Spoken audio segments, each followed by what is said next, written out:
낡고 빛 좁은 아파트의 공기는 저녁의 눅눅함과 끓는 라면의 냄새로 가득 차 있었다. 싱크대 위에서는 물방울이 느리게 떨어지는 소리가 단조로운 배경음악처럼 울렸다. 윤세연은 앞치마를 두르고 가스레인지 앞에서 얇은 젓가락으로 라면을 젓고 있었다. 그녀의 차림은 그저 평범한 회색 맨투맨 티셔츠와 낡은 트레이닝 바지였지만 그녀의 동작 하나하나는 우아하고 흐트러짐이 없었다. 마치 값비싼 레스토랑의 셰프가 정교한 요리를 만드는 것처럼. 그녀는 익숙하게 라면 봉지를 뜯고 물의 양을 맞추고 불의 강도를 조절했다. 이 모든 행동은 그녀가 가장 소중히 여기는 것, 바로 정직과 성실함으로 가득 차 있었다. 하지만 거실의 분위기는 사뭇 달랐다. 값싼 인조가죽 소파 위에는 이지훈이 몸을 던져 누워 있었다. 그의 손에는 최신형 스마트폰이 들려 있었고 그의 귀에서는 무선 이어폰이 삐져나와 있었다. 소파 옆의 작은 탁자 위에는 그가 먹다 남긴 과자 봉지와 빈 에너지 음료 캔이 무질서하게 놓여 있었다. 그는 라면 냄새를 맡고도 시큰둥한 표정으로 오늘도 라면이야 라고 묻는 대신 화면 속 게임 캐릭터에게 분노의 비명을 지르고 있었다. 그의 옷차림은 세연의 소박한 복장과는 대조적으로 유명 브랜드의 로고가 선명하게 박힌 후드티와 고가의 청바지였다. 그가 세연에게서 받은 용돈으로 쇼핑한 옷이었다. 세연은 조용히 라면을 끓이면서 그의 행동을 관찰했다. 이것이 그녀가 시작한 실험의 일부였다. 윤세연. 대한민국에서 가장 빠르게 성장하는 기술 기업 중 하나인 엔터프라이즈 코리아의 젊은 총수. 그녀는 모두가 부러워하는 삶을 살고 있었지만 진정한 관계를 갈망했다. 그녀의 지위와 재산은 사람들의 눈을 가렸고 모두가 그녀의 가면 뒤에 숨겨진 진정한 모습을 보려 하지 않았다. 그래서 그녀는 이 게임을 시작했다. 평범한 윤세연으로 돌아가 자신의 내면을 사랑해줄 한 사람을 찾는 것, 그리고 이지훈을 만났다. 처음에는 그도 그녀의 소박한 삶을 이해하고 존중해주는 듯 보였다. 하지만 시간이 흐르면서 그의 진정한 색깔이 서서히 드러나기 시작했다. 세연은 라면에 마지막으로 팔을 넣고 불을 껐다. 김이 모락모락 피어오르는 냄비에서 라면을 그릇에 담으며 그녀는 생각했다. 지우는 그녀의 가난을 받아들이는 척했지만 사실은 그녀가 제공하는 편안함을 이용하고 있었다. 그녀가 해주는 집안일, 그녀의 성실함, 그리고 그녀가 쥐꼬리만한 월급으로 모아둔 돈. 그는 자신의 무기력함과 실패를 그녀의 초라함 뒤에 숨겼다. 그녀가 보기에 그는 마치 가난한 강아지를 데려다 놓고 자신이 부자라고 착각하는 사람과 같았다. 라면이 담긴 그릇을 탁자 위에 내려놓자 지우는 마지못해 이어폰을 뺐다. 라면 냄새 진짜 지겹지 않아? 맨날 이거나 먹고. 그의 목소리에는 불만이 가득했다. 세연은 담담하게 대답했다. 오랜만에 먹으니까 맛있는데 너는 입맛이 진짜 소박해서 좋겠다. 나는 이런 거 먹으면 속 버려. 지우는 젓가락을 들었지만 먹는 신용만 할 뿐이었다.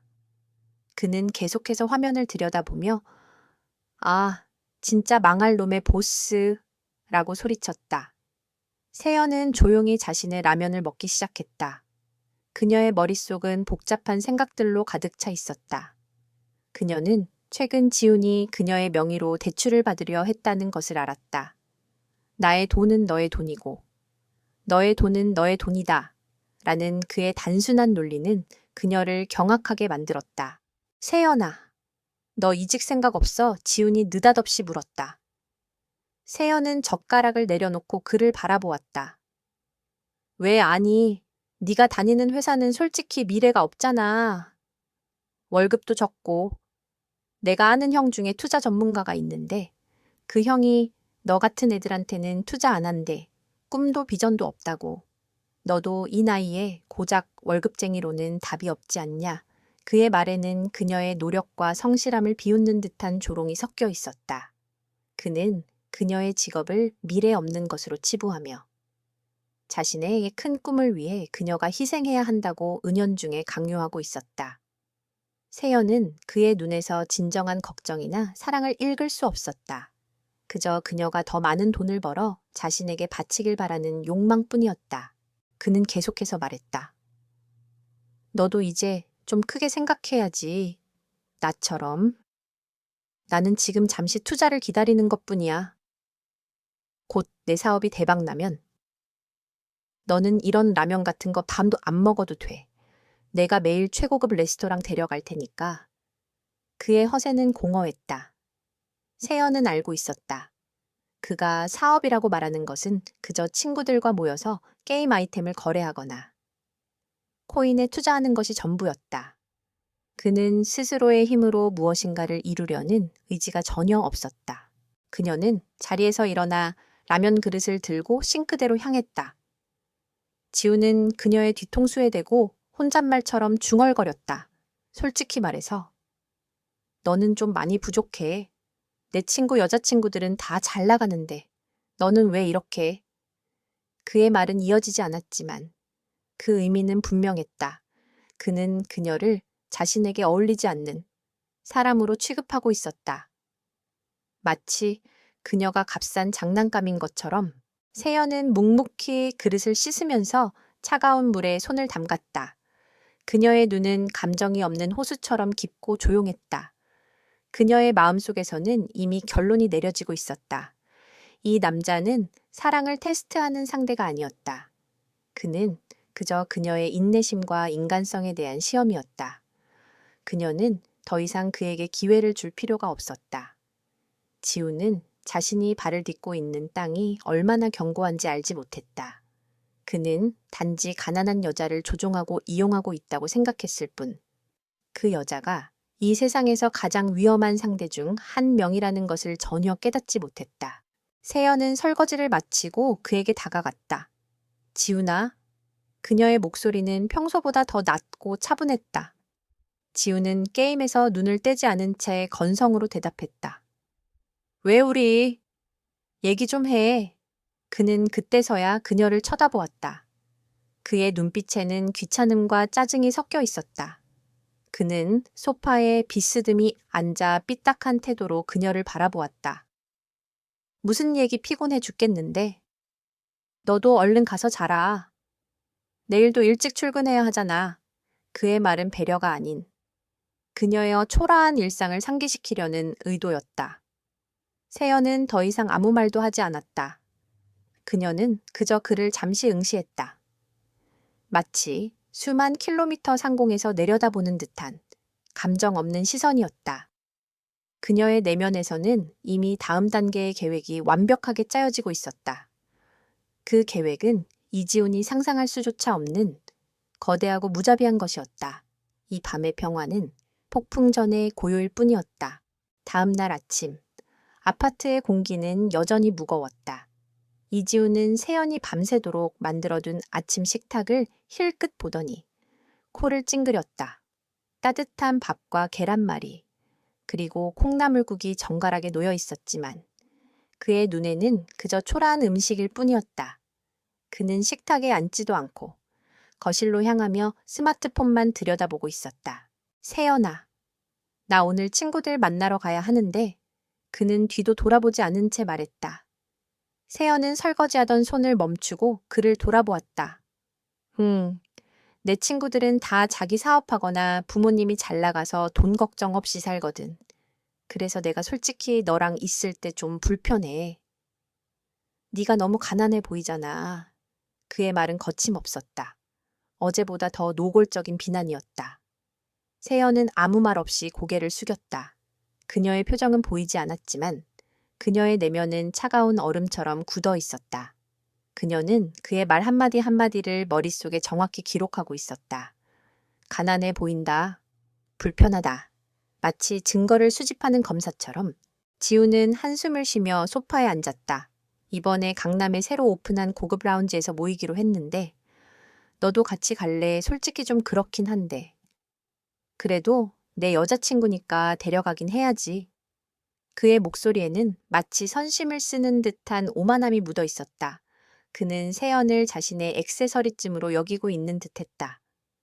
그녀의 존재가 자신의 가치를 깎아내린다고 생각하면서도 버리지 못하는 애물단지처럼. 세연은 잠시 망설였다. 이 만남은 그녀의 계획에 없던 변수였다. 하지만 이 만남은 지훈의 진정한 본성을 더 확실하게 드러낼 기회라는 것을 그녀는 직감했다. 가자. 그녀가 나지막이 대답했다. 뭐 진짜 간다고 너 그 옷 입고 지훈의 눈이 동그래졌다. 아니, 안 돼. 오늘은 내가 그냥 갈게. 너는 집에서 쉬어. 괜히 갔다가 내 얼굴에 먹칠할라. 그의 말이 마치 날카로운 칼처럼 그녀의 가슴을 찔렀다. 그녀는 아무런 표정 변화 없이 그를 바라보았다. 그의 말 속에는 너는 나에게 부끄러운 존재라는 명백한 메시지가 담겨 있었다. 그녀는 그에게서 더 이상 사랑이나 존중을 기대할 수 없다는 것을 깨달았다. 그녀는 그저 그가 끝까지 자신의 가면을 벗지 않기를 바랄 뿐이었다. 결국 세연은 지훈의 만류에도 불구하고 그가 준 낡은 원피스를 입고 그와 함께 나섰다. 그가 모는 중고차는 덜컹거리는 소리를 내며 강남의 화려한 거리로 향했다. 거리에는 번쩍이는 스포츠카들이 즐비했고 고층 빌딩의 유리벽은 아침 햇살을 반사하며 눈부시게 빛나고 있었다. 세연의 눈은 이 모든 풍경을 무감각하게 스캔했다. 그녀는 이 모든 것의 주인이 될 수 있었지만 지금은 이 모든 것과 가장 멀리 떨어진 사람처럼 행동하고 있었다. 목적지에 도착하자 지훈의 친구들이 그들을 맞이했다. 친구들은 모두 값비싼 옷을 입고 명품 시계를 차고 있었다. 그들의 눈빛은 세연을 위아래로 훑으며 조롱하는 듯한 미소를 띄었다. 그들 중 한 명이 지훈에게 귓속말로 속삭였다. 야, 내 여자친구는 뭐냐? 너보다 더 낡아 보인다. 지훈은 낄낄거리며 웃었다. 야, 말 조심해. 그래도 나한테는 강아지처럼 순종적이라고. 내가 하라는 대로 다 하거든. 세연은 그들의 대화를 다 듣고 있었다. 그녀의 심장이 차가운 얼음으로 변하는 것을 느꼈다. 강아지처럼 순종적. 그녀는 그 말을 마음에 새겼다.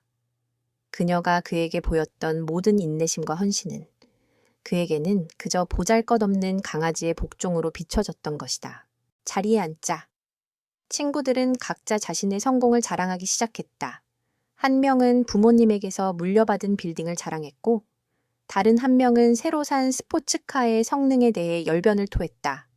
지훈은 그들의 대화에 끼어들며 자신의 위대한 사업 계획에 대해 허풍을 떨었다. 그는 세연의 존재를 완전히 잊은 듯 그녀를 없는 사람 취급했다. 그래서 지훈아, 내 여자친구는 무슨 일 하는데? 한 친구가 갑자기 세연에게 관심을 보였다. 지훈이 세연보다 먼저 대답했다. 아, 그냥 사무직이야. 조그만 회사에서 서류 정리 같은 거 하는. 그의 말투에는 그녀의 직업을 깎아내리려는 의도가 명백했다. 와, 요즘도 그런 일이 있냐? 우리 회사 알바생들도 너보단 많이 벌겠다. 지훈아, 너는 왜 이렇게 눈이 낮아졌냐? 예전에는 잘 나가는 여자들만 만나더니 친구들의 조롱 섞인 웃음소리가 라운지 전체에 울려 퍼지는 듯했다. 세연은 그들의 모든 말과 표정을 놓치지 않았다. 그녀의 머릿속에서는 거대한 데이터베이스가 구축되고 있었다. 이 모든 것은 나중에 그들이 겪게 될 고통의 깊이를 측정하는 데 사용될 것이다. 그때 세연의 전화가 울렸다. 그녀는 잠시 자리를 비우려 했지만 지훈이 그녀의 손목을 잡았다. 어딜 가려고 여기서는 조용히 있어. 나 지금 중요한 얘기 중이니까. 그의 눈에는 위협적인 기운이 서려 있었다. 세연은 묵묵히 전화를 받았다. 전화를 건 사람은 그녀의 비서실장이었다. 그는 낮은 목소리로 총수님, 긴급 보고드릴 사항이 있습니다. 라고 말했다. 세연은 아무렇지 않은 척.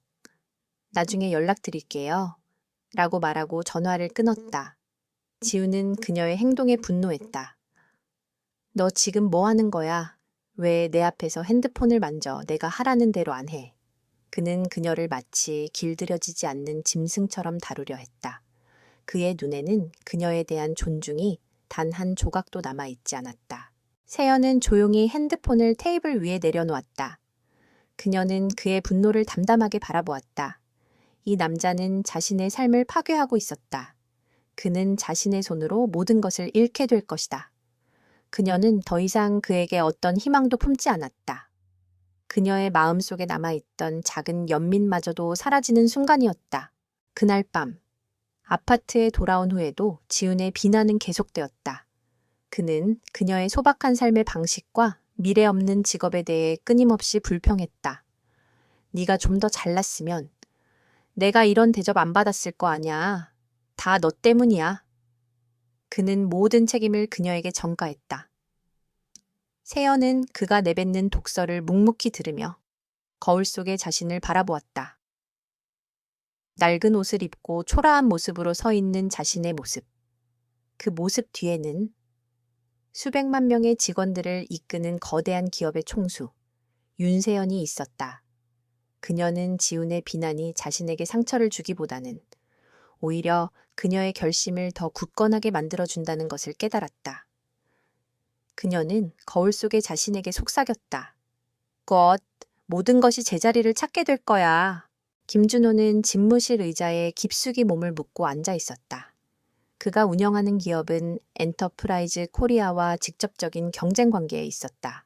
수년 동안 그는 윤세연 총수의 베일 뒤에 가려진 모습을 파헤치려 했지만 그녀의 철저한 보안과 신비주의에 번번이 실패했다. 그는 그녀를 직접 만나본 적이 없었고 언론에 공개된 사진 한 장조차 없었다. 준호는 그녀의 존재를 유령 총수라고 비웃곤 했다. 이거 정말 확실해. 준호가 탁자 위에 서류철을 손가락으로 가볍게 두드리며 물었다. 그의 비서는 고개를 끄덕였다. 네. 회장님, 정보에 따르면 엔터프라이즈 코리아의 이지훈이라는 사원이 윤 총수님과 매우 가까운 사이라고 합니다. 정확히는 그가 그녀의 남자친구입니다. 준호의 입가에 조소가 떠올랐다. 풋! 남자친구 엔터프라이즈 코리아의 총수가 고작 사원 나부랭이와 사귀고 있다고 말도 안 돼. 정보가 잘못된 거겠지. 아닙니다. 회장님, 정보가 약간 오해가 있었던 것 같습니다. 그 사원이 만나는 사람은 총수님이 아니라 총수님과 이름만 같은 평범한 사무직 직원이라고 합니다. 준호의 눈이 번뜩였다. 그는 잠시 생각에 잠겼다. 이름만 같은, 비록 총수는 아니지만 그 사원은 엔터프라이즈 코리아의 내부 사정을 잘 알고 있을 터였다. 그는 그녀의 초라한 남자친구라는 사실을 이용하면 분명히 그녀의 약점을 찾아낼 수 있을 것이라고 생각했다. 이지훈은 완벽한 미끼가 될 수 있었다. 며칠 후 이지훈은 준호의 비서에게서 연락을 받았다. 투자를 논의하고 싶다는 내용이었다. 지훈은 마치 자신이 성공한 사업가가 된 것처럼 우쭐해져 즉시 약속을 잡았다. 고급스러운 호텔 라운지에서 준호와 만난 지훈은 자신의 꿈과 비전에 대해 허풍을 떨었다. 준호는 그의 허풍을 묵묵히 들으며 이따금씩 세연에 대해 넌지시 질문을 던졌다. 그런데 그 여자친구분은 어떤 분이세요? 엔터프라이즈 코리아에 다니신다고 들었습니다. 지훈은 득의양양한 미소를 지었다. 아, 그냥 사무실에서 복사나 하고 서류 정리나 하는 애예요. 저한테는 그냥 돈 없는 강아지 같은 존재죠. 그는 준호의 진정한 의도를 전혀 눈치채지 못했다. 그저 자신의 허세에 취해 세연이 자신에게 얼마나 만만한 존재인지 증명하려 들었다. 그는 회사 내부 사정에 대해 아는 체하며 보안 시스템의 허점이나 신규 프로젝트에 대한 단편적인 정보들을 무심코 흘렸다. 준호는 그의 말을 놓치지 않고 모든 정보를 머릿속에 정확하게 기록했다. 그날 밤, 지훈은 의기양양하게 아파트에 돌아왔다. 그의 손에는 준호가 건넨 명품 지갑이 들려 있었다. 그는 세연이 보란 듯이 지갑을 흔들며 말했다. 봐. 세연아, 이게 바로 사업이야. 나는 너처럼 하루 종일 앉아서 푼돈 버는 게 아니라 이렇게 사람을 만나서 크게 놀지. 세연은 그저 조용히 웃었다. 그녀의 웃음은 차가웠다. 그녀는 이미 이지훈이 자신을 이용하려는 외부의 세력과 접촉했다는 것을 알고 있었다. 그녀의 보안팀은 이미 그를 예의주시하고 있었고 그의 모든 행동과 통화 내역을 추적하고 있었다. 그녀는 그가 어떤 함정에 빠지려 하는지, 그리고 그 함정이 얼마나 깊은지 정확하게 파악하고 있었다. 며칠 후, 지우는 한 유명 호텔의 연회장으로 세연을 초대했다. 준호의 회사가 주최하는 자선 파티였다. 지우는 자신이 이제 상류층 사회에 진입했다고 믿고 세연을 데리고 가서 자신의 위상을 과시하려 했다. 그는 세연에게 어떻게 행동해야 하는지를 자세히 설명하며 그녀를 마치 훈련시키는 강아지처럼 대했다. 가서 아무 말 하지 마. 얌전히 내 옆에 서 있어. 내가 뭐 하라고 하면 하는 거고, 내가 가라고 하면 가는 거야. 알았지? 세연은 그의 말을 묵묵히 들었다. 그녀의 눈빛은 미동도 하지 않았다. 그녀의 마음속은 이미 차갑게 굳어 있었다. 연회장에 들어서자. 화려한 조명 아래서 수많은 사람들이 샴페인 잔을 들고 담소를 나누고 있었다. 지우는 의기양양하게 세연을 준호의 친구들에게 소개했다. 이 사람이 내 여자친구야. 보시다시피. 좀 초라하죠? 그래도 순종적이라서 내가 데리고 다녀요. 그의 말에 친구들은 낄낄거리며 웃었다. 한 친구가 세연에게 다가와 머리를 쓰다듬으며 말했다. 마치 주인을 따라다니는 강아지 같네. 얌전히 있구나. 세연의 심장이 차갑게 굳는 것을 느꼈다. 강아지, 주인, 순종. 그는 그녀를 인간이 아닌 소유물로 여기고 있었다. 그녀는 그의 눈에서 자신을 향한 존중이 단 한 조각도 남아있지 않다는 것을 깨달았다. 그녀의 인내심은 한계에 다다르고 있었다. 그녀는 더 이상 이 연극을 계속할 이유가 없었다. 그녀의 눈빛이 바뀌었다. 이제 더 이상 연민이나 분노가 아닌 차갑고 계산적인 빛이 스쳐 지나갔다. 그녀는 지훈과 그의 친구들을 바라보며 마치 먹잇감을 스캔하는 포식자처럼 그들의 모든 약점과 허점을 분석했다. 그녀의 머릿속에서는 이미 그들을 무너뜨릴 완벽한 계획이 완성되고 있었다. 나 잠시 화장실에 다녀올게. 세연이 나지막이 말했다. 지우는 그녀를 막지 않았다. 그래, 빨리 와. 그리고 이상한 짓 하지 말고. 세연은 미소도 짓지 않고 그의 곁을 떠났다. 그녀는 복도를 따라 걸어가. 사람들의 눈에 띄지 않는 곳에 다다르자 미리 대기하고 있던 자신의 비서실장에게 전화를 걸었다. 그녀의 목소리는 차갑고 단호했다. 마치 총수의 목소리처럼. 지시를 내리겠습니다. 그녀의 목소리에는 그 어떤 감정도 섞여 있지 않았다. 첫째, 이지훈과 김준호의 모든 거래를 즉시 추적하고 기록하십시오. 그들의 모든 통화와 메시지, 그리고 불법적인 자금 흐름을 찾아내십시오. 둘째, 이 순간부터 나의 신분을 노출하기 위한 준비를 시작하십시오. 모든 언론사를 통해 나의 존재를 알리고 내일 아침까지 기자회견을 준비하십시오. 모든 것을 완벽하게 진행하십시오. 마지막으로, 지금 당장 이곳에 나의 차를 보내세요. 더 이상 여기 있을 이유가 없습니다. 그녀의 목소리에는 단호함과 권위가 가득했다. 그녀의 내면에서 잠자고 있던 거대한 힘이 깨어나기 시작한 것이다. 이제 더 이상 윤세연은 초라한 사무직 직원이 아니었다. 그녀는 모든 것을 파괴하고 모든 것을 재건할 수 있는 진정한 총수였다. 세연은 차가운 밤 공기를 가르며 호텔 로비를 빠져나왔다. 그녀의 마음속에는 더 이상 미련이나 연민이 남아있지 않았다. 그녀를 조롱하고 모욕한 이지훈의 모습과 그를 이용해 그녀를 노리려는 김준호의 흉계는 그녀의 마음속에 쌓여있던 모든 희망의 잔재를 완전히 걷어냈다. 이제 남은 것은 오직 차가운 분노와 철저한 복수심뿐이었다. 그녀는 그녀의 정체를 드러내지 않는 마지막 순간을 만끽하듯 천천히 걸어갔다. 호텔 입구에서 검은색 세단이 조용히 미끄러져 들어왔다. 운전석의 남자는 그녀를 보자마자 차문을 열었고 세연은 아무 말 없이 뒷좌석에 앉았다. 차문이 닫히자 바깥 세상의 소음이 완전히 차단되었다. 세연은 깊은 한숨을 내쉬었다. 그 한숨은 긴장을 풀기 위함이 아니라 그녀의 가면을 완전히 벗어던지는 의식과도 같았다. 거울 속의 그녀는 더 이상 낡은 옷을 입은 초라한 사무직 직원이 아니었다. 그녀의 눈빛은 날카롭고 단호했으며 그녀의 얼굴에서는 권위와 힘이 흘러나왔다. 차는 곧 으리으리한 대저택의 철문 안으로 들어섰다. 그녀의 아파트와는 비교조차 할 수 없는 첨단 보안 시스템으로 둘러싸인 요새 같은 곳이었다. 정문을 지나자마자 드넓은 정원이 펼쳐졌고 그 끝에 유리와 철골 구조로 지어진 현대적인 건축물이 위용을 뽐내고 있었다. 이곳이야말로 그녀의 진정한 왕국이었다. 집 안으로 들어서자 그녀의 개인 비서인 박민준 실장이 이미 기다리고 있었다. 그의 얼굴은 걱정스러움과 함께 비장한 결의로 가득 차 있었다. 총수님, 몸은 괜찮으십니까? 세연은 묵묵히 고개를 저었다. 괜찮아. 다 들었겠지. 내가 왜 여기에 있는지. 네. 전부 보고받았습니다. 모든 것을 준비했습니다. 언제든지 지시만 내려주십시오. 세연은 고개를 끄덕였다. 그녀는 잠시 눈을 감았다. 그녀의 마음속에는 이미 완벽한 계획이 그려져 있었다.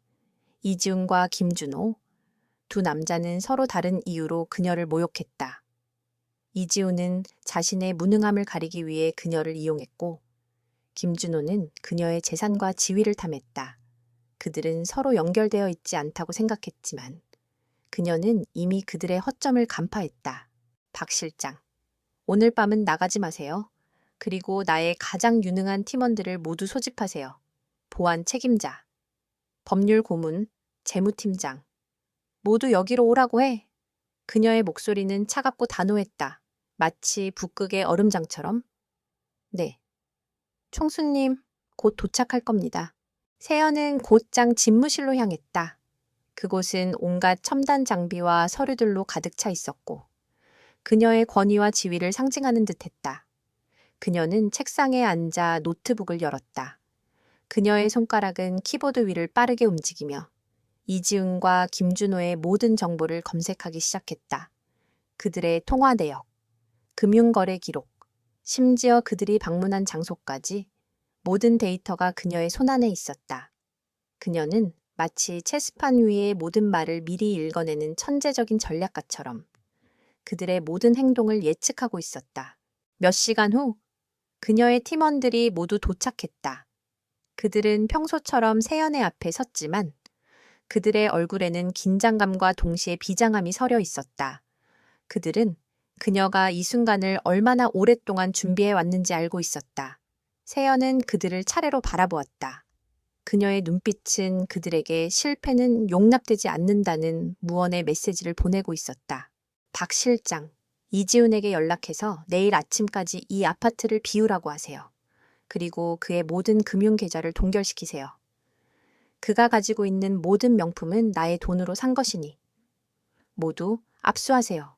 박 실장은 고개를 끄덕였다. 알겠습니다. 총수님, 보안 책임자, 김준호의 모든 움직임을 24시간 감시하세요.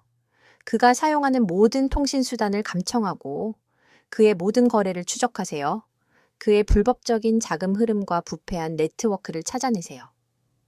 보안 책임자는 즉시 태블릿을 꺼내 지시사항을 기록했다. 법률 고문, 이 모든 증거를 수집하여 김준호를 고발할 준비를 하세요. 그리고 그의 회사에 대한 모든 정보를 파악하세요. 우리는 그의 약점을 찾아내어 그를 무너뜨릴 겁니다. 법률 고문은 굳은 표정으로 고개를 숙였다. 네. 총수님, 세연의 목소리는 조용했지만 그 속에는 거대한 힘이 담겨 있었다. 그녀는 더 이상 분노를 표출하지 않았다. 그녀의 복수는 감정적인 것이 아니라 철저하고 냉정하며 완벽한 계획에 따라 진행될 것이다. 그녀는 이지훈과 김준호가 그녀를 모욕한 대가를 톡톡히 치르게 할 것이었다. 그들은 그녀가 얼마나 거대한 존재인지 깨닫게 될 것이다. 한편 낡은 아파트에 혼자 남은 이지훈은 여전히 파티에서의 성공에 도취되어 있었다. 그는 김준호의 명함을 보며 앞으로 펼쳐질 화려한 미래를 꿈꾸고 있었다. 그때 그의 휴대폰이 울렸다. 은행에서 온 문자 메시지였다. 그의 계좌가 갑자기 동결되었다는 내용이었다. 그는 당황했다. 곧이어 그의 통장에 들어있던 모든 돈이 사라졌다는 것을 알게 되었다. 그는 믿을 수 없다는 듯 휴대폰을 쳐다보았다. 그의 얼굴은 순식간에 하얗게 질렸다. 그는 즉시 세연에게 전화를 걸었지만 그녀는 이미 전화를 받지 않았다. 이지우는 그녀에게 무슨 일이 일어난 건지 알지 못했다. 그는 그녀가 그냥 잠시 화가 났다고 생각했다. 하지만 그의 마음속에는 알 수 없는 불안감이 싹트기 시작했다. 그는 이 작은 사건이 앞으로 그에게 닥칠 거대한 폭풍의 전조라는 것을 전혀 깨닫지 못했다. 이지우는 자신의 휴대폰 화면을 멍하니 바라보고 있었다. 계좌 동결, 잔액 없음, 단 2개의 문장이 그의 세상을 뒤흔들었다. 그는 어젯밤까지만 해도 수억 원을 손에 넣을 꿈을 꾸고 있었는데 한순간에 모든 것이 사라져 버린 것이다. 그는 믿을 수 없다는 듯 몇 번이나 화면을 껐다 켰지만 결과는 달라지지 않았다. 분노가 치밀어 올랐다. 그는 즉시 세연에게 전화를 걸었지만 그녀의 전화는 꺼져 있었다. 그는 미친 듯이 전화를 걸었지만 돌아오는 것은 차가운 신호음뿐이었다. 그는 세연이 자신에게 무슨 장난을 치고 있다고 생각했다. 그녀의 소심한 복수라고. 하지만 그는 곧 깨달았다. 이것은 장난이 아니었다. 그는 은행에 전화해 항의했지만 돌아온 답변은 고객님의 계좌는 법적 절차에 따라 동결되었습니다. 라는 기계적인 목소리뿐이었다. 법적 절차, 그는 자신이 무슨 죄를 지었는지 알지 못했다. 그는 오직 세연이 이 모든 일의 배후에 있다고 생각했다. 그녀가 자신에게 복수하기 위해 뭔가 일을 꾸미고 있다고. 지우는 급히 친구들에게 연락을 취했다. 그러나 모두 바쁘다며 그의 전화를 피하거나 아예 받지 않았다. 그가 어제 자랑스럽게 말했던 투자 전문가 김준호에게도 연락을 취했지만 그의 비서실은 지훈이라는 이름을 듣자마자 전화를 끊어버렸다. 그는 마치 투명 인간이 된 것처럼 세상에서 버림받은 듯한 느낌을 받았다. 그의 세상은 한순간에 무너져 내리고 있었다. 그는 초조한 마음에 세연이 일하는 회사로 향했다. 그는 그녀의 초라한 직장 동료들에게 그녀의 행방을 물으려 했다. 그러나 회사 앞에서 그가 본 것은 그녀의 동료들이 평소와 다름없이 웃고 떠들며 점심을 먹으러 나가는 모습이었다. 그들은 세연에 대해 아무것도 모르는 듯했다. 그의 마음속에는 의심과 불안이 뒤섞여 들끓었다. 도대체 무슨 일이 벌어진 거지? 그는 결국 회사 건물 앞에서 몇 시간 동안 세연을 기다렸다. 마침내 그녀가 점심을 먹으러 나오는 모습을 발견했다. 그녀는 여전히 낡은 옷을 입고 있었지만 그녀의 걸음걸이는 예전보다 더 당당해 보였다. 그녀의 표정은 평온했고 아무 일도 없었던 사람처럼 보였다. 지우는 그녀에게 다가가려 했지만 갑자기 그녀의 주변에 경호원처럼 보이는 사람들이 나타났다. 그들은 평범한 양복 차림이었지만 그들의 눈빛은 예사롭지 않았다. 세연은 그들의 보호를 받으며 검은색 세단에 올라탔다. 그 차는 그가 어제 파티에서 봤던 고급차와 매우 흡사했다. 지우는 당황했다. 그는 그녀가 왜 저런 차를 타는지 이해할 수 없었다. 그는 그녀가 몰래 다른 남자와 만나고 있다고 생각했다. 그의 자존심은 산산조각이 났다.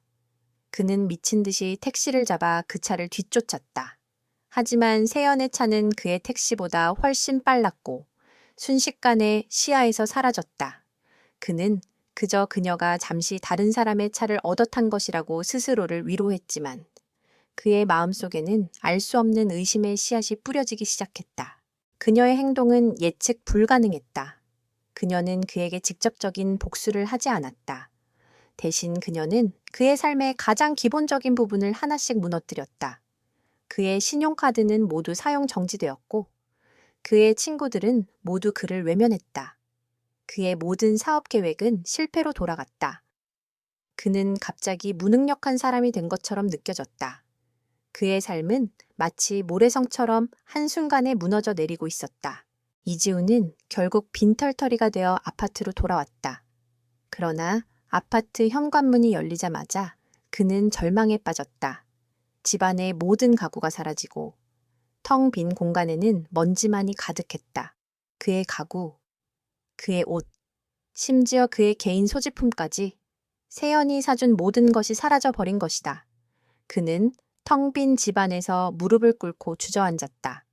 그는 자신이 얼마나 무력하고 무가치한 존재인지 깨달았다. 그가 가지고 있던 모든 것은 세연이 준 것이었고, 이제 그녀가 그 모든 것을 빼앗아 간 것이다.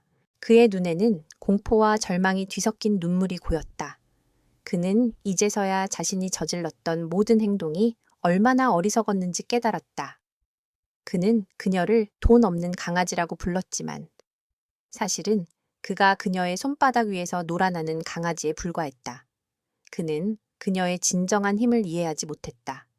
그녀는 그에게 직접적으로 아무런 해를 가하지 않았지만 그는 이미 모든 것을 잃었다. 한편 세연은 자신의 대저택 거실에서 태블릿을 들여다보고 있었다. 화면에는 텅 빈 아파트에 홀로 앉아 절망하는 이지훈의 모습이 실시간으로 중계되고 있었다. 그녀의 눈빛은 흔들림이 없었다. 그녀는 그의 눈물을 보며 어떤 감정도 느끼지 않았다. 그녀는 이미 그를 용서할 마음이 없었다. 그가 그녀에게 행했던 모든 모욕과 조롱은 이제 그의 절망으로 되돌아오고 있었다. 그녀는 태블릿을 끄고 비서실장에게 전화를 걸었다. 모든 준비는 끝났습니다. 그녀의 목소리는 차분했지만 그 속에는 거대한 폭풍이 숨어 있었다. 내일 아침 기자회견을 열고 모든 것을 공개할 겁니다. 모든 것을. 그녀는 더 이상 초라한 여인으로 남지 않을 것이었다. 그녀의 가면은 완전히 벗겨질 것이고 그녀의 진정한 모습이 세상에 드러날 것이었다. 이제 이지훈과 김준호는 그녀의 진정한 힘을 목격하게 될 것이다. 그들의 오만함이 얼마나 어리석었는지, 그리고 그들의 몰락이 얼마나 처참할지. 김준호는 자신만만했다. 그는 엔터프라이즈 코리아의 신임 총수가 어떤 모습인지 알지 못했지만 그녀가 여성이며 아직 젊다는 것만으로도 충분히 오만하게 굴 수 있다고 생각했다. 그의 손에는 이지훈에게서 얻은 정보들이 쥐어져 있었다. 그는 자신의 계획이 완벽하다고 믿었다. 오늘 있을 회의에서 그는 엔터프라이즈 코리아를 압박하고 그들의 가장 큰 약점을 파고들어 회사를 자신의 손에 넣을 계획이었다. 회의실 문이 열리고 한 여인이 들어섰다. 그녀는 윤세연이었다.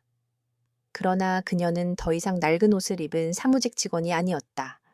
그녀는 몸에 완벽하게 맞는 진회색 슈트를 입고 있었고 그녀의 손에는 명품 가방이 들려 있었다. 그녀의 머리는 단정하게 묶여 있었고 그녀의 얼굴에는 그 어떤 감정도 읽을 수 없었다. 그녀의 걸음걸이는 당당하고 그녀의 눈빛은 마치 모든 것을 꿰뚫어 보는 것처럼 날카로웠다. 김준호는 잠시 숨을 멈췄다. 그는 그녀의 아름다움에 놀랐지만 그보다 더 그녀에게서 뿜어져 나오는 거대한 힘에 압도당했다. 안녕하십니까? 김준호입니다. 그는 겨우 입을 열어 인사를 건넸다. 세연은 고개를 까딱하는 것으로 인사를 대신했다. 그녀는 그를 똑바로 응시했다. 그녀의 눈빛은 그가 어제 파티에서 자신을 조롱했던 그 눈빛과 너무나도 달랐다. 회의가 시작되자 김준호는 준비했던 자료를 꺼내 들었다. 그는 자신만만하게 엔터프라이즈 코리아의 보안 허점과 최근 진행 중인 프로젝트의 약점을 꼬집었다. 이 모든 정보는 이지훈에게서 얻은 것이었다. 귀사의 보안 시스템은 허술하고 신규 프로젝트는 리스크가 너무 큽니다. 저는 이 모든 것을 알고 있습니다. 그의 목소리에는 승리감과 오만함이 가득했다.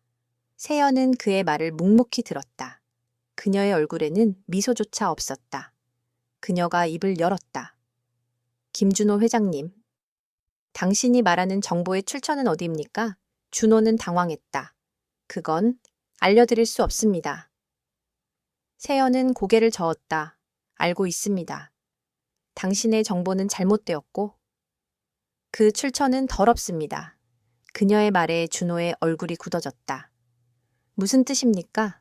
당신이 이지훈이라는 사람에게서 얻은 정보는 우리가 당신을 유인하기 위해 의도적으로 흘린 정보입니다. 우리는 당신이 얼마나 탐욕스럽고 어리석은지 알고 싶었을 뿐입니다. 준호는 충격으로 말을 잇지 못했다. 그의 자신감은 한순간에 무너져 내렸다.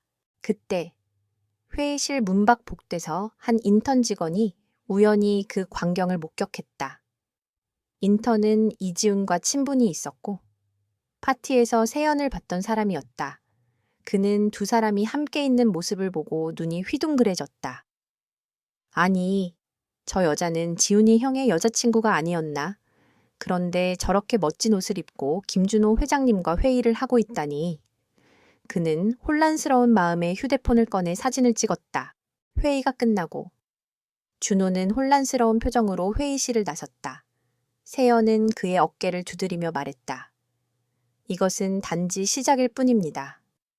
김준호 회장님, 당신이 나를 모욕한 대가는 상상 이상일 겁니다.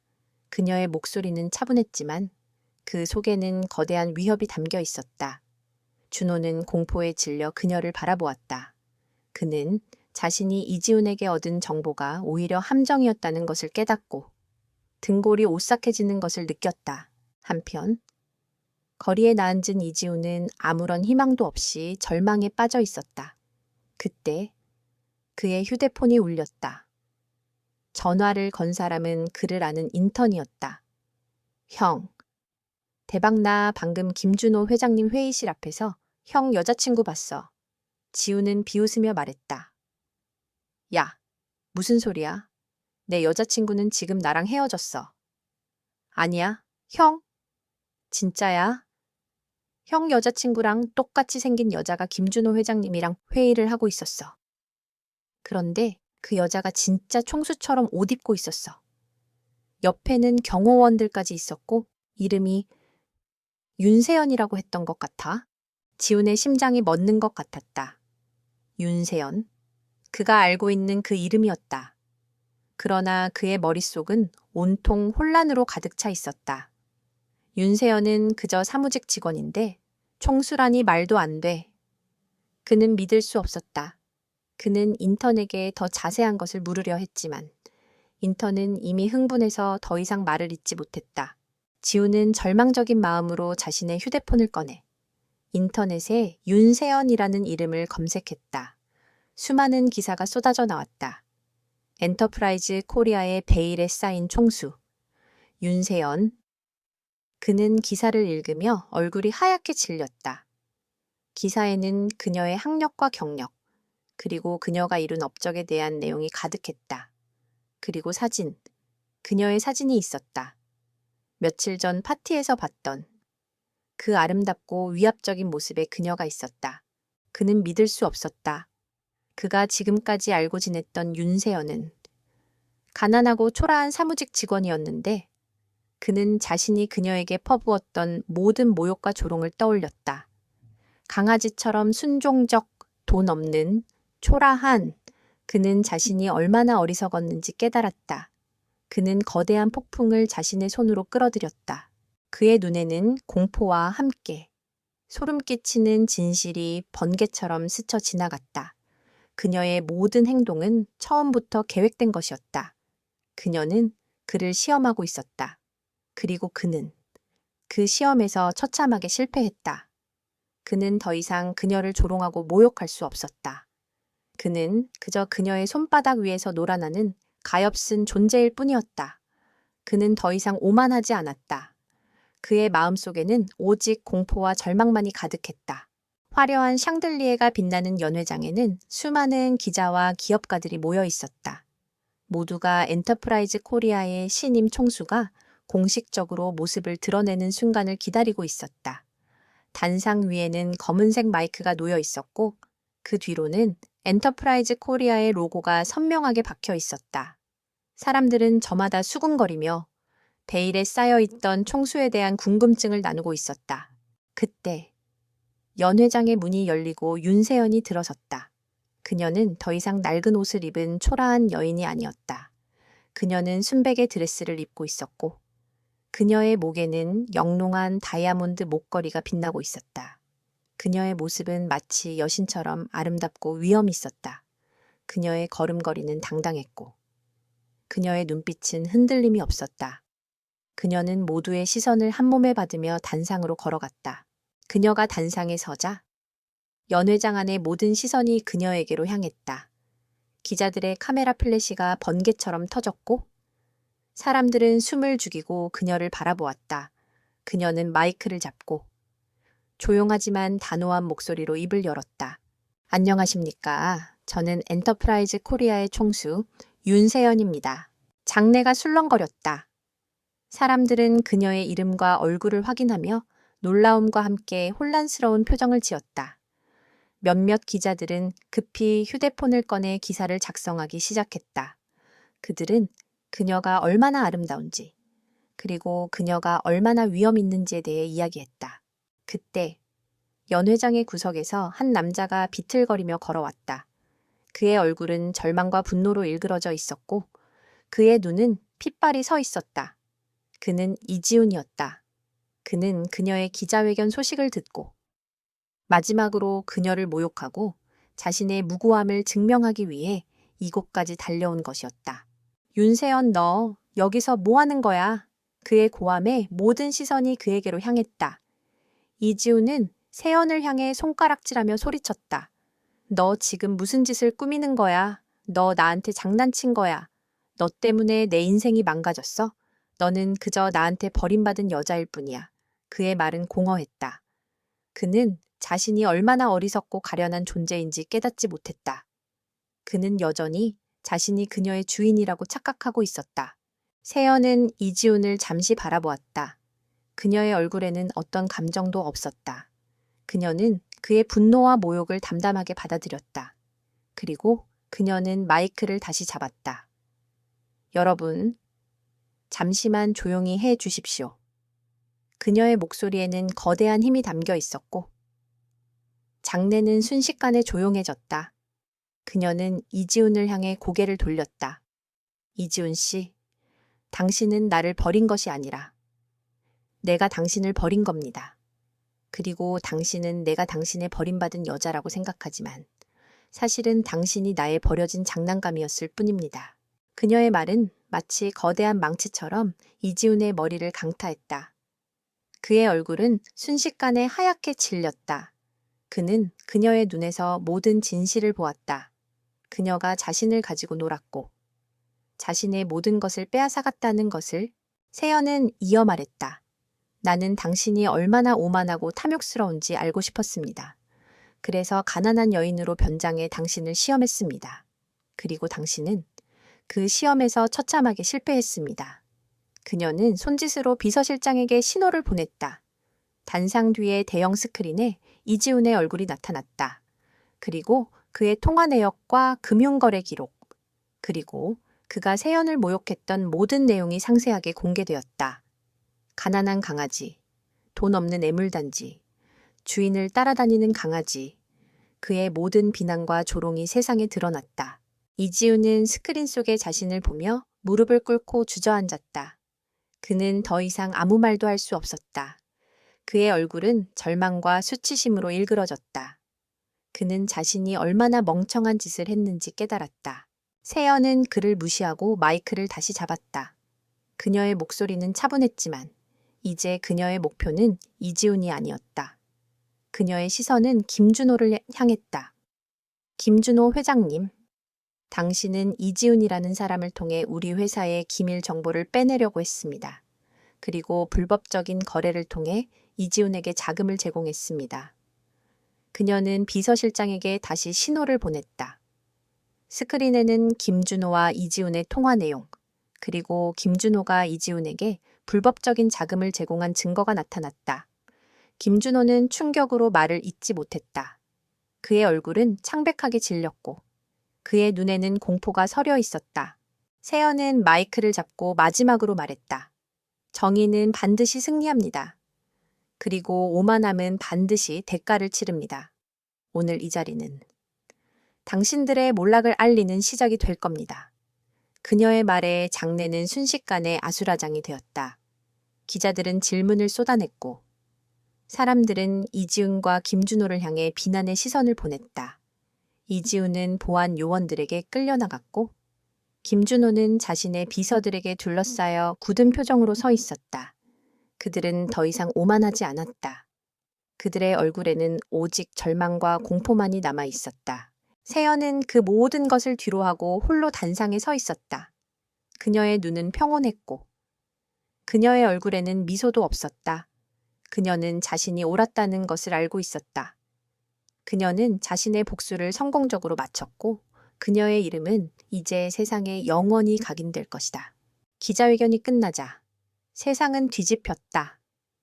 윤세연 총수의 정체는 모든 신문의 한 면을 장식했고 그녀의 사적인 이야기는 모든 이들의 입에 오르내렸다. 그녀가 이지훈을 통해 김준호의 흉계를 폭로했다는 소식은 재계에 큰 충격을 주었다. 김준호의 회사 주가는 순식간에 폭락했고 투자자들은 공포에 질려 주식을 내던졌다. 그의 사무실에는 항해 전화가 빗발쳤고 그를 믿고 투자했던 사람들은 모두 그에게 등을 돌렸다. 김준호는 분노와 공포에 질려 있었다. 그는 자신의 권력과 돈으로 이 상황을 뒤집으려 했다. 그는 변호사들을 소집하고 언론을 매수하려 했으며 자신의 부패한 네트워크를 동원해 윤세연을 공격하려 했다. 하지만 그의 모든 시도는 헛수고였다. 세연은 이미 그의 모든 것을 예측하고 있었다. 그녀는 그의 모든 움직임에 대비하여 완벽한 방패와 창을 준비해 두었다. 그의 변호사들은 그녀의 법률팀에게 속수무책으로 당했고 그의 부패한 네트워크는 그녀의 보안팀에 의해 모두 무력화되었다. 그의 모든 행동은 그녀의 손안에 있는 작은 체스말에 불과했다. 세연은 자신의 대저택에서 이 모든 상황을 지켜보고 있었다. 그녀는 차분하고 냉정했다. 그녀는 감정적인 복수가 아닌 철저한 응징을 원했다. 그녀는 비서실장에게 지시를 내렸다. 김준호 회장의 모든 불법 행위를 검찰에 고발하세요. 그리고 그의 회사에 대한 적대적 인수 합병 절차를 시작하세요. 그의 회사 지분을 모두 사들이고 그가 더 이상 설 자리가 없도록 만드세요. 그녀의 목소리는 조용했지만 그 속에는 거대한 파괴력이 담겨 있었다. 한편 이지우는 모든 것을 잃었다. 그는 가족에게조차 버림받았고 친구들에게 조롱당했으며 경찰은 그의 불법적인 금융거래를 조사하기 시작했다. 그는 자신이 저지른 모든 죄의 대가를 치러야 했다. 그는 더 이상 오만하지 않았다. 그의 얼굴에는 절망과 공포만이 남아 있었다. 그는 모든 것을 잃고 나서야 자신이 얼마나 어리석었는지 깨달았다. 이지우는 마지막 희망을 걸고 세연을 찾아갔다. 그녀의 대저택 앞에서 그는 무릎을 꿇고 그녀를 기다렸다. 그는 이 모든 것이 꿈이기를 바랐다. 그녀가 자신을 용서하고 모든 것을 되돌려주기를 바랐다. 그의 눈에는 눈물이 가득했다. 그의 모습은 더 이상 거만한 남자가 아닌 모든 것을 잃은 가엾은 개처럼 보였다. 얼마 후 세연이 차를 타고 대저택에서 나왔다. 이지우는 그녀를 보자마자 달려가 그녀의 차 문을 막아섰다. 그의 얼굴은 눈물과 콧물로 범벅이 되어 있었다. 세연아, 제발. 세연아, 내가 잘못했어. 용서해줘. 내가 미쳤었나 봐. 네가 진짜 윤세연인 줄 몰랐어. 제발. 나를 용서해줘. 그는 그녀의 용서를 구하며 울부짖었다. 그의 목소리는 절망에 차 있었다. 세연은 차 문을 열고 그를 바라보았다. 그녀의 눈은 차갑고 무감각했다. 그녀는 그에게서 어떠한 감정도 느끼지 못했다. 그녀는 그저 그를 잠시 응시했다. 마치 자신이 만든 작품을 감상하는 예술가처럼. 이지훈 씨, 당신은 내가 윤세연인 줄 몰랐다고 했죠. 그게 바로 당신의 죄입니다. 그녀의 목소리는 차가웠다. 당신은 내가 가난하다는 이유만으로 나를 조롱하고 모욕했습니다. 당신은 내가 누구인지도 모른 채 나를 하찮게 여겼습니다. 당신이 나를 사랑했다면 내가 누구든 상관없었을 겁니다. 하지만 당신은 나의 돈을 사랑했고 나의 지위를 사랑했습니다. 그리고 내가 가진 것이 없다고 생각했을 때 당신은 나를 헌신짝처럼 버렸습니다. 그녀의 말은 마치 날카로운 칼처럼 그의 가슴을 찔렀다. 그는 그녀의 말에 반박할 수 없었다. 그의 모든 행동은 그녀의 말을 증명하고 있었다. 당신이 나를 사랑했다면 지금처럼 나에게 용서를 구하지 않았을 겁니다. 당신은 그저 나의 힘을 두려워하고 나의 돈을 다시 얻고 싶을 뿐입니다. 세연은 고개를 저었다. 나는 더 이상 당신에게 아무런 감정도 없습니다. 증오조차도 사치입니다. 당신은 더 이상 내게 아무런 의미도 없는 존재입니다. 그녀는 비서실장에게 손짓했다. 박 실장은 즉시 보안 요원들에게 신호를 보냈고 그들은 이지훈을 끌고 갔다. 이지훈은 절규하며 그녀의 이름을 불렀지만 그녀는 이미 차를 타고 떠나고 있었다. 그는 도로 한복판에 홀로 남겨졌다. 그의 모든 희망은 한순간에 사라졌다. 그는 자신이 얼마나 끔찍한 실수를 저질렀는지, 그리고 그 실수의 대가가 얼마나 처참한지 깨달았다. 그의 눈에는 더 이상 눈물이 흐르지 않았다. 오직 공허함과 절망만이 남아 있었다. 법정의 공기는 차갑고 무거웠다. 김준호는 변호사들과 함께 피고인석에 앉아 있었고 그의 얼굴은 창백하게 질려 있었다. 그는 더 이상 거만하지 않았다. 그의 눈에는 공포와 함께 좌절이 서려 있었다. 증인석에는 이지훈이 앉아 있었다. 그는 며칠 동안의 고생으로 몰골이 말이 아니었고 그의 눈빛은 텅 비어 있었다. 그는 더 이상 허풍을 떨거나 오만하게 굴지 못했다. 그는 그저 가련한 꼭두각시처럼 앉아 있었다. 원고인석에는 윤세연이 앉아 있었다. 그녀는 차분하고 당당했다.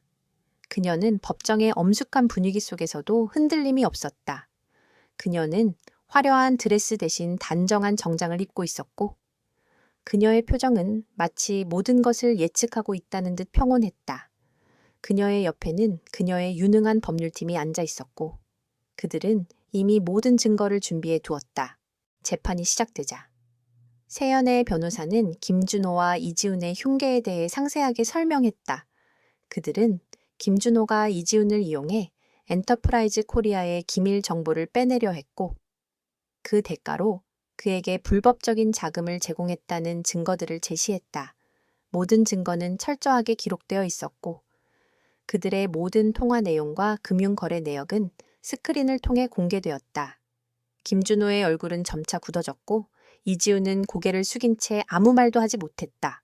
재판장은 이지훈에게 증언을 요청했다.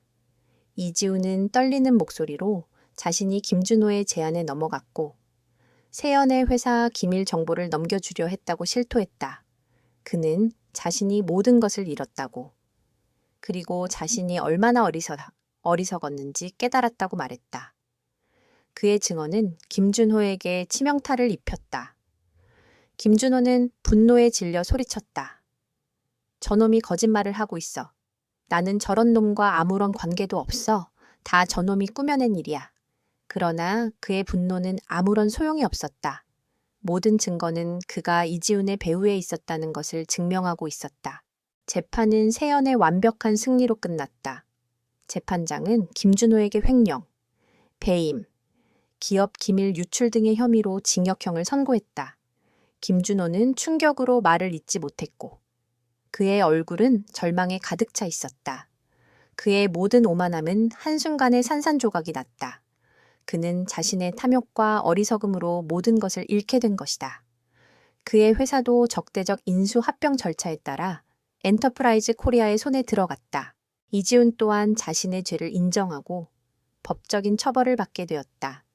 그는 법정에서 자신의 변호사에게 세연이 저를 용서해 줄까요? 라고 물었지만 돌아온 대답은 침묵뿐이었다. 그는 더 이상 그녀에게 아무런 가치도 없는 존재였다. 세연은 재판이 끝난 후 아무 말 없이 법정을 떠났다. 그녀는 기자들의 질문에 대답하지 않았고 어떤 감정도 드러내지 않았다. 그녀는 자신의 복수가 성공했음을 알고 있었다. 그녀는 자신의 지혜와 용기로 정의를 실현했고 그녀를 모욕했던 자들에게 응분의 대가를 치르게 했다. 그녀는 모든 것을 바로잡았다. 그녀는 더 이상 가면을 쓸 필요가 없었다. 채 올라탄 세연은 창밖을 바라보았다. 바깥 세상은 여전히 분주하게 돌아가고 있었지만 그녀의 마음은 평온했다. 그녀는 자신의 인생에서 가장 어둡고 고통스러운 시간을 보냈지만 그 시간은 그녀를 더욱 강하고 현명하게 만들었다. 그녀는 더 이상 사랑에 대한 환상을 품지 않았다. 그녀는 오직 자신의 힘과 지혜를 믿었다. 그녀는 이 모든 시련을 통해 진정한 자신을 찾았다. 그녀의 삶은 이제 새로운 시작을 맞이할 것이었다. 그녀는 이제 더 이상 누군가를 시험하거나 누군가에게 의존하지 않았다. 그녀는 그녀 자신으로 충분했다. 시간은 모든 것을 치유하고 모든 것을 제자리로 돌려놓았다. 세상의 시선은 더 이상 윤세연 총수의 사생활에 머물지 않았다. 김준호의 몰락과 이지훈의 처벌은 뉴스에서 점차 사라졌고 사람들의 기억 속에서도 희미해졌다. 폭풍이 지나간 후의 바다처럼 그녀의 삶은 다시 평온을 되찾았다. 그녀는 더 이상 낡은 옷을 입고 다닐 필요가 없었다. 그녀는 그녀 자신으로 충분했다. 세연은 자신의 대저택 서재에서 조용히 책을 읽고 있었다. 그녀의 옆에는 따뜻한 차 한 잔이 놓여 있었고 창밖으로는 따뜻한 햇살이 쏟아져 들어오고 있었다. 그녀의 삶은 다시 바빠졌지만 예전과는 달랐다. 그녀는 이제 더 이상 누군가를 시험하거나 누군가의 진심을 의심하지 않았다. 그녀는 자신의 경험을 통해 진정한 가치를 깨달았다. 사랑은 가면을 쓴 채로 찾을 수 있는 것이 아니었다. 그것은 오직 진실하고 솔직한 마음으로만 얻을 수 있는 것이었다. 그녀는 책을 덮고 창밖을 내다보았다. 그녀의 눈에 비친 세상은 이전과 똑같았지만 그녀의 시선은 달라졌다. 그녀는 이제 사람들의 겉모습에 속지 않았다. 그녀는 사람들의 내면을 꿰뚫어 볼 수 있는 힘을 얻었다. 그녀는 이지훈과 김준호의 오만함이 얼마나 무의미했는지, 그리고 그들의 탐욕이 얼마나 무모했는지 깨달았다. 그녀는 그들을 용서하지 않았지만 그들에게 더 이상 분노를 느끼지도 않았다. 그들은 그들의 죄에 대한 응분의 대가를 치렀고 정의는 실현되었다. 그것으로 충분했다. 그녀의 비서실장 박민주는 그녀에게로 다가왔다. 그는 그녀의 가장 충실한 조수였고 그녀의 가장 가까운 친구였다. 그는 그녀의 모든 것을 알고 있었다. 그의 눈에는 그녀에 대한 깊은 존경심이 담겨 있었다. 총수님, 내일 이사회가 있습니다. 모든 서류를 준비해 두었습니다. 세연은 고개를 끄덕였다. 고맙네. 박 실장, 아닙니다.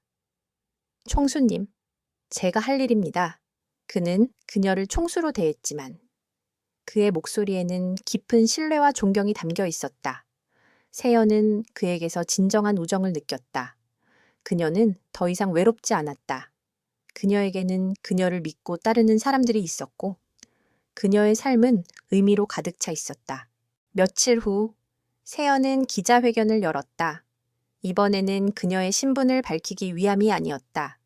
그녀는 자신의 이름을 딴 자선재단을 설립하고 어려운 환경에 놓인 사람들을 돕겠다고 발표했다.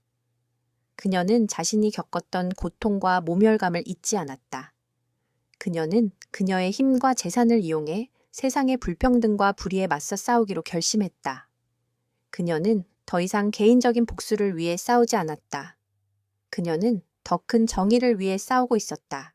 그녀의 삶은 평온했지만 결코 무료하지 않았다. 그녀는 자신의 사업을 확장하고 새로운 기술을 개발하며 세상을 더 나은 곳으로 만들기 위해 노력했다. 그녀는 일에 몰두하며 자신의 내면을 더욱 풍요롭게 만들었다. 그녀는 더 이상 사랑에 대한 환상을 품지 않았다. 그녀는 사랑을 찾으려 하지 않았다. 그녀는 그녀 자신을 사랑하는 법을 배웠다. 그리고 그녀는 그녀 자신으로 충분히 행복했다. 어느 날 저녁, 그녀는 대저택의 발코니에 홀로 서 있었다. 도시의 야경이 그녀의 눈앞에 펼쳐져 있었고 멀리서 희미하게 자동차 소리가 들려왔다. 그녀는 따뜻한 차 한 잔을 마시며 이 모든 것을 생각했다. 그녀의 실험은 실패로 끝났지만 그 실패는 그녀에게 가장 소중한 교훈을 남겼다. 그녀는 더 이상 가면을 쓰지 않았다. 그녀는 그녀의 삶을 살고 있었다. 그녀의 눈빛은 평온하고 확고했다. 그녀는 자신의 힘을 알고 있었다. 그리고 그녀는 그 힘을 좋은 곳에 사용하기로 결정했다. 그녀는 더 이상 다른 사람의 인정을 갈구하지 않았다. 그녀는 자신의 길을 걷고 있었다. 그녀의 삶은 이제 진정으로 시작된 것이다. 그녀는 자신의 왕국을 건설했고, 이제 그 왕국의 여왕으로 영원히 군림할 것이다.